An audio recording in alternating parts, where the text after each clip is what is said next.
Selamat datang di podcast Latsar CPNS.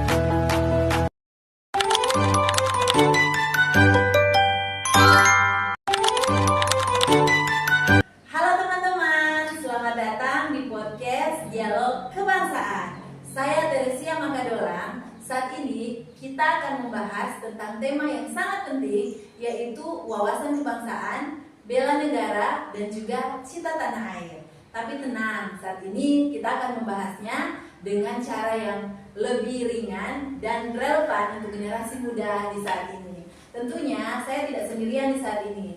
Ada hadir saat ini bersama saya dua orang narasumber yang berasal dari peserta Latsar CPNS tahun 2026 Kabupaten Kepulauan Sangihe. Nah, ada baiknya sebelum kita memulai, kita berkenalan dulu. Saat ini dipersilakan untuk kedua kakak narasumber. Di sini ada Kak Ropli dan juga ada Kak Bonando untuk memperkenalkan diri. Silakan. Hai, perkenalkan nama saya Ropliani Hedimisa, peserta Latsar CPNS tahun 2026 Kabupaten Kepulauan Sangihe.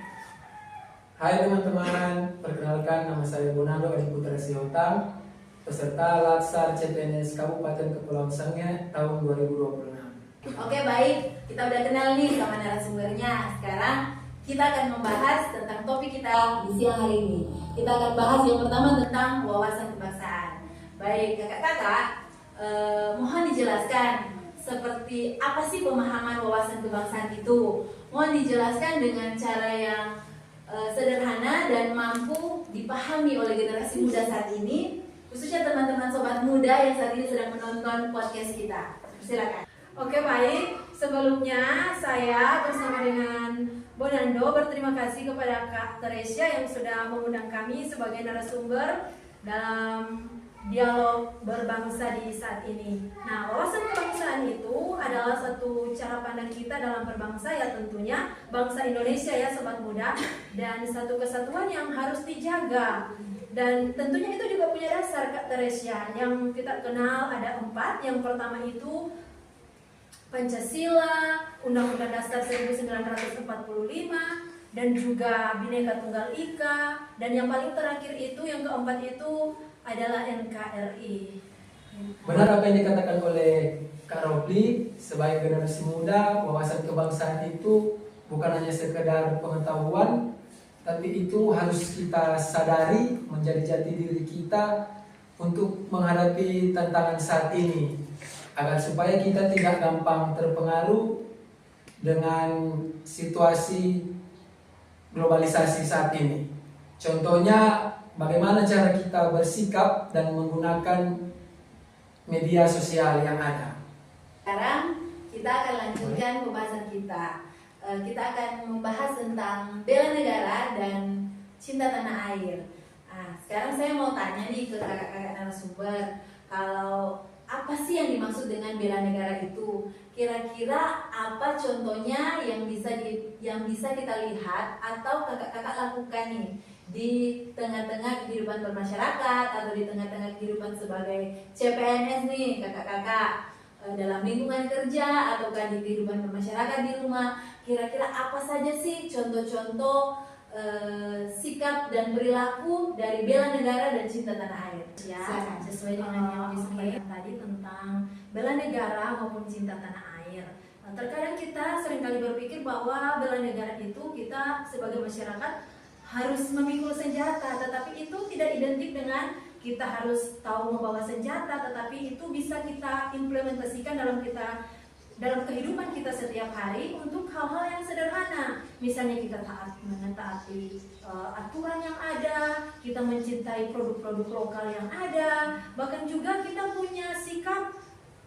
rela berkorban. Nah, saya memberi contoh nih.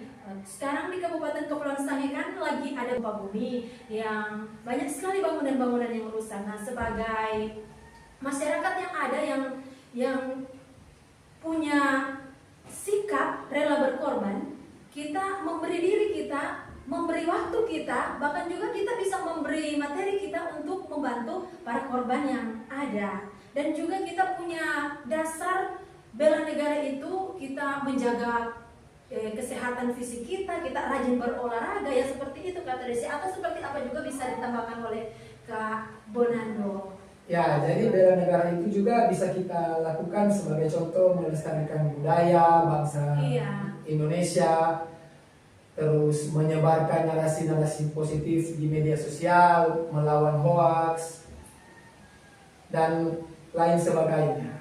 Oke, ada juga nih, kita juga harus saling menghargai. Kan banyak di luar sana yang tidak saling menghargai, contohnya dalam keagamaan. Tetapi di dalam wawasan kebangsaan, bahkan juga bela negara, cinta tanah air ini, kita diajarkan bagaimana kita ini menghargai agama yang lain, kita saling menghormati satu dengan yang lain, supaya negara kita ini benar-benar menjadi negara kesatuan yang benar-benar berdasar pada Pancasila, kepada Undang-Undang Dasar yang seperti empat dasar yang sudah kita sebutkan di awal tadi, yaitu NKRI dan juga Bhinneka Tunggal Ika.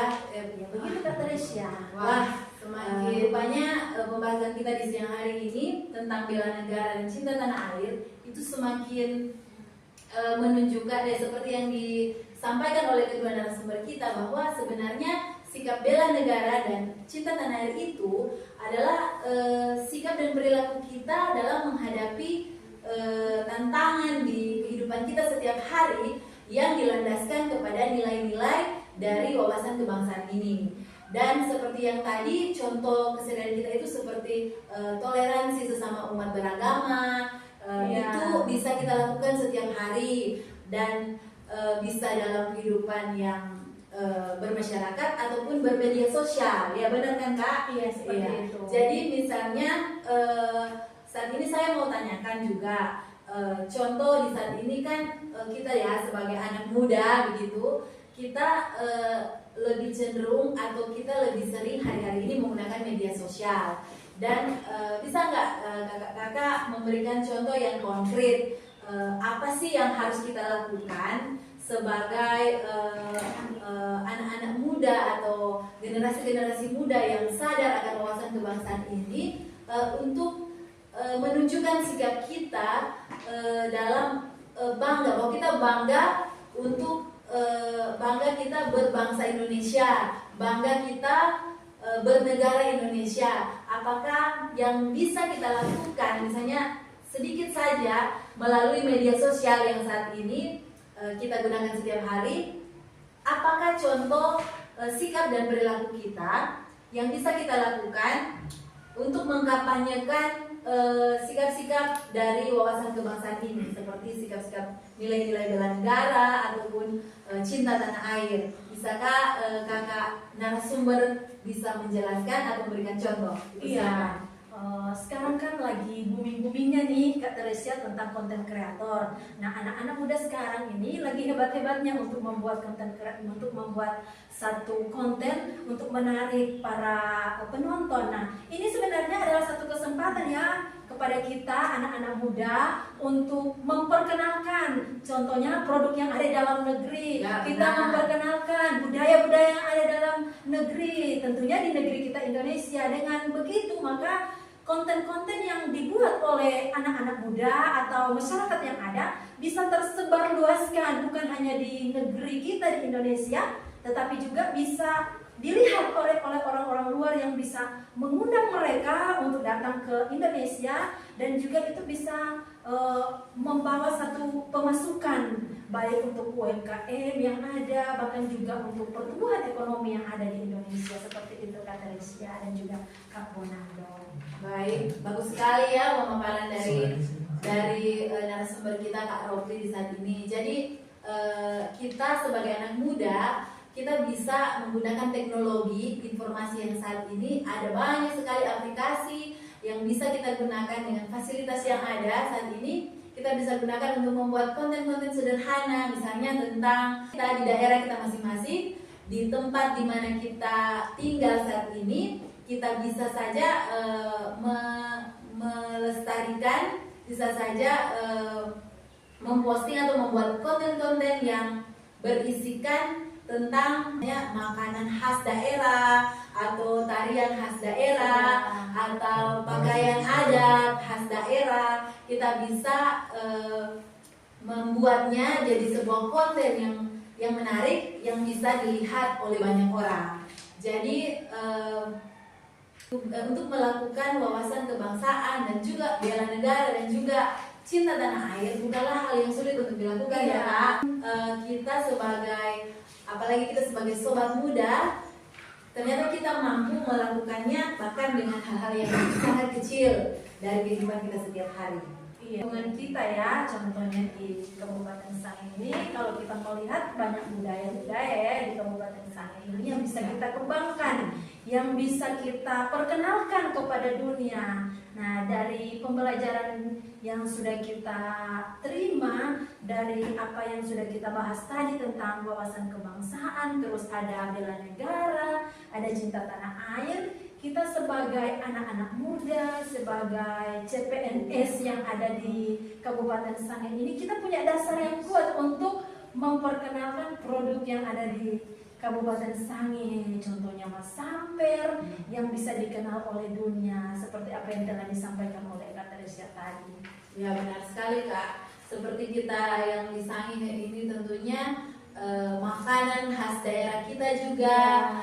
Seperti kue-kue yang terbuat dari tepung sagu. Kita punya makanan khas juga seperti dari bahan-bahan ikan. Itu akan mungkin bisa menambah nilai ekonomi. Iya. Jadi ketika kita memperkenalkan budaya-budaya kita ini, kita jadi saling dari daerah lain seperti itu, mereka boleh mengenal kita dengan kebudayaan kita yang di tempat ini seperti itu. Baik, luar biasa sekali pemaparan, pembahasan dan penjelasan dari teman-teman, dari kakak-kakak narasumber kita yang hadir saat ini. Terima kasih ya kakak-kakak sudah mau hadir dan memberikan penjelasan. Semoga obrolan kita di saat ini bermanfaat ya bagi teman-teman semua yang sedang menonton podcast kita. Kita semua dapat belajar untuk mencintai Indonesia, mencintai budaya kita masing-masing, dan mulai dari hal-hal yang kecil, melakukan nilai-nilai bela negara dan cinta tanah air dalam sikap dan perilaku kita setiap hari. Baiklah, sampai jumpa lagi di episode-episode selanjutnya. Kita pamit dari tempat ini bersama kedua narasumber yang ada di saat ini. Salam semangat, salam Indonesia. Bye.